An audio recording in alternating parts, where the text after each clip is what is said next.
signs of a thaw after the heated battle between the government and the Reserve Bank over the last few days. Sources tell us that RBI Governor Urjit Patel met with Prime Minister Modi on Friday, and there could be some give and take between both parties at the crucial board meeting scheduled for the 19th of this month. Sources say the RBI could ease the prompt corrective action rules for some banks in a bid to help bolster lending. Currently, 11 PSU banks are under the PCA framework due to large bad loans, and this restricts their ability to lend to companies. On the other hand, the government may also soften its stance on the RBI's capital reserves issue. Latha Venkatesh and Sapna Das join us now with more details. Let me first go across to Latha. Latha, what do we know about this meeting between Prime Minister Modi and Governor Urjit Patel? Well, two sources close to the issue and top-level sources confirmed to me that Governor Patel flew down to Delhi on Friday to have a meeting with the Prime Minister, and the discussions apparently have spanned all the disagreements between government and Reserve Bank. The details of the discussions obviously are not known, but in the days that followed, in the hours that followed, some details have been worked out.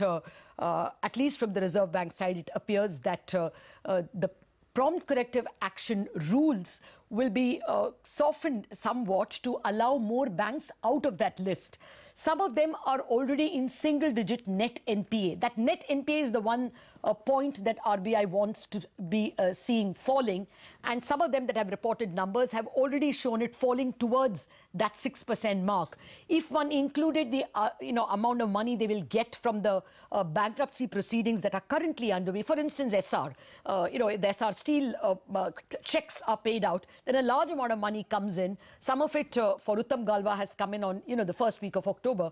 So if all that is counted, the net NPAs would anyway come down below the 6% mark for a couple of banks. In any case, PNB has not been put into prompt corrective action, although it passes the filters. So all that is seen as the Reserve Bank relaxing some of its rules. As well, the merged entities, two of the banks are going into larger entities like IDBI and Dena. And that also would be one reason why these don't have to continue in the PCA, prompt corrective action list, for long. Separately, the Reserve Bank also sees merit in easing some of the rules that govern restructuring of loans for small enterprises, SME and MSME. On the other hand, the expectation is that the government will somewhat soft pedal on capital, probably appoint a committee or something so that the issue is sorted out in a more systematic manner, and certainly will not ask for a line of credit to NBFCs, because from the Reserve Bank, the feeling is that the law doesn't allow the Reserve Bank to lend loans against anything but government securities, and so that demand anyway could not have been satisfied. So there seems to be a lot of meeting ground coming in, and hopefully at the end of it, any conversation about resignations is wiped clean. That, I'm given to understand, is what everyone is working towards. Well, that would be good news, as Latha points out, that there has been some attempt to try and calm frayed nerves.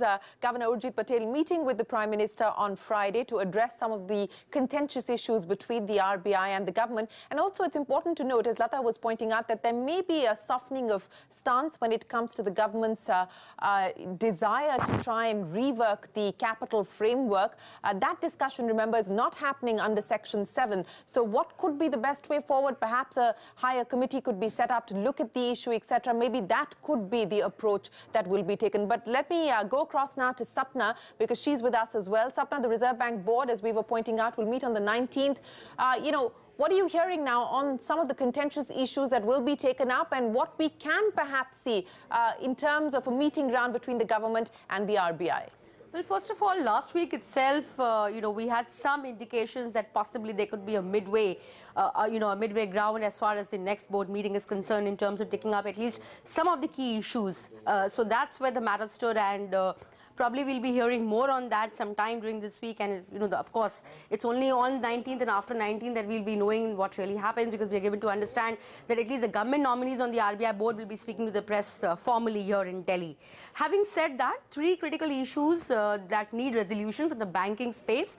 One, of course, is the ongoing debate and discussion on the Basel III norms. Second, the PCA framework. And third, last but not the least, some kind of a relaxation for the MSME sector. And that's a critical and ancillary sector, on the power sector, probably, things could not move ahead when the February 12th circular happened, and, a lot of developments happened post that, the Allahabad High Court verdict and all of that. But the pitch clearly is also in terms of the MSME sector. So all three issues are very important for resolution from the banking space. Just a quick word as far as the Basel III and the PCA framework is concerned.